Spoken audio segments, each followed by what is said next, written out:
What if the moment everyone celebrates is actually misunderstood? What if the crowd cheering the loudest doesn't truly know who they're cheering for? And what if what looks like victory is only the beginning of something much deeper? The scene begins with excitement spreading quickly through the city. Jerusalem is already filled with people because of the Passover.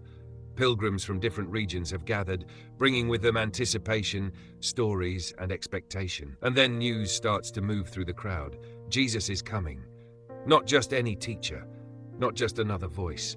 This is the one who raised Lazarus, the one people are talking about, the one many believe could change everything.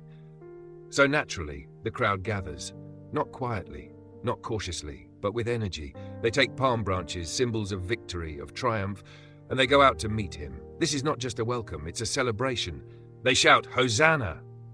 Blessed is he who comes in the name of the Lord. Blessed is the King of Israel." It sounds like recognition, like honor, like belief. But beneath the surface, something is off. Because while they call him king, they are imagining something very specific. A political leader, a deliverer, someone who will overthrow Roman rule, someone who will restore power to their nation.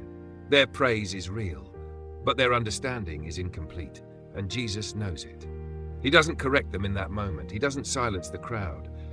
But what he does next speaks louder than any words. He finds a young donkey and sits on it. At first glance, it may seem simple, but it's intentional, deeply symbolic.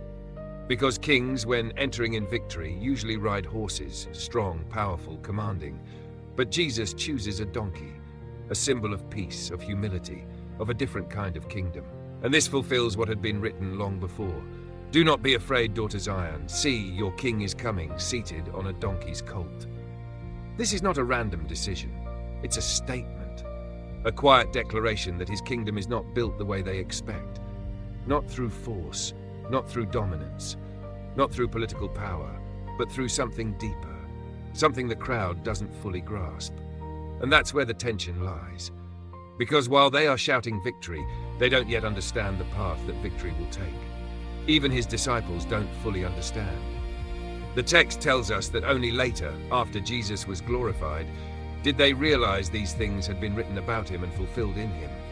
In the moment, they were part of it, but they didn't fully see it. And that's something many people can relate to. Being in the middle of something meaningful, but not fully understanding it until later. Because sometimes, clarity comes after the moment, not during it. Meanwhile, the crowd continues to grow, and there's a reason. Many of them had either seen or heard about Lazarus being raised from the dead. That miracle changed everything. It created momentum, attention, expectation.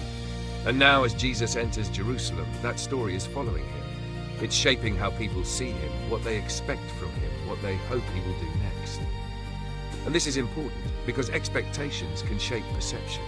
If you expect someone to act a certain way, you will interpret everything they do through that lens. The crowd expects a king who will take power, so they celebrate, they shout, they wave branches. But what happens when Jesus doesn't meet that expectation? What happens when his actions don't align with their vision? That's where things begin to shift. But for now, the moment is full of energy, hope, excitement. And yet, just beneath it, misunderstanding. The Pharisees are watching all of this, not participating, not celebrating, observing. And they say something that reveals their frustration. "See, this is getting us nowhere. Look how the whole world has gone after him." There's a sense of losing control, of influence slipping away. The crowd is growing, the attention is shifting, and they can't stop it, at least not yet. And that's the contrast. The crowd is celebrating, the leaders are concerned. Same moment, different perspectives. Because again, it's not just about what's happening. It's about how people interpret it. The crowd sees hope, the leaders see threat, the disciples see something important, but don't fully understand it yet. And Jesus, he sees everything, the celebration, the misunderstanding, the path ahead. Because while the crowd is focused on this moment, Jesus is focused on what comes next. They see a king entering a city. He sees a sacrifice approaching the cross. They see victory. He knows suffering is coming. And yet, he continues forward, calm, intentional, unshaken. Because his purpose is not shaped by the crowd's expectations. It's anchored in something greater. And that's where this story becomes deeply personal, because it raises a question. Do we follow truth or expectation? Because it's easy to celebrate something when it aligns with what we want, when it matches our hopes, our plans, our understanding. But what happens when it doesn't? What happens when the path looks different than expected? When the answer doesn't come the way we imagine? When the direction challenges our assumptions? That's where real belief is tested. Because the crowd's excitement is real, but it's also temporary, because it's based on what they think will happen, not on what actually will. And when reality doesn't match expectation, disappointment follows, confusion, even rejection.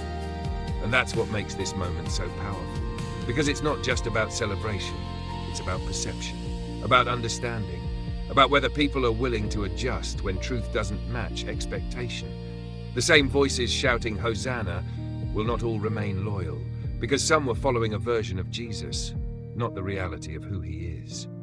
And that's something that still happens. People follow ideas, expectations, versions of what they think something should be.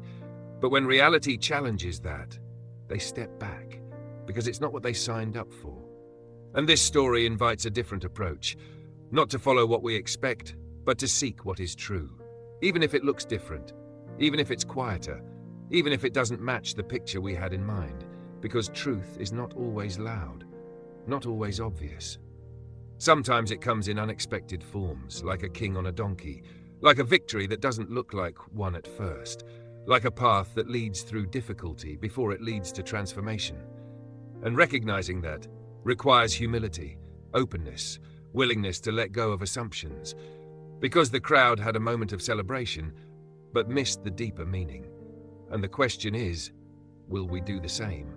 Or will we look beyond the surface, beyond the noise, beyond the expectation, to understand what's really happening? Because sometimes the most important moments are the ones we don't fully understand at first, but they shape everything that comes after. Thank you for watching this video. If this message spoke to you, don't forget to like, follow the channel, and share it with someone who needs to hear it today.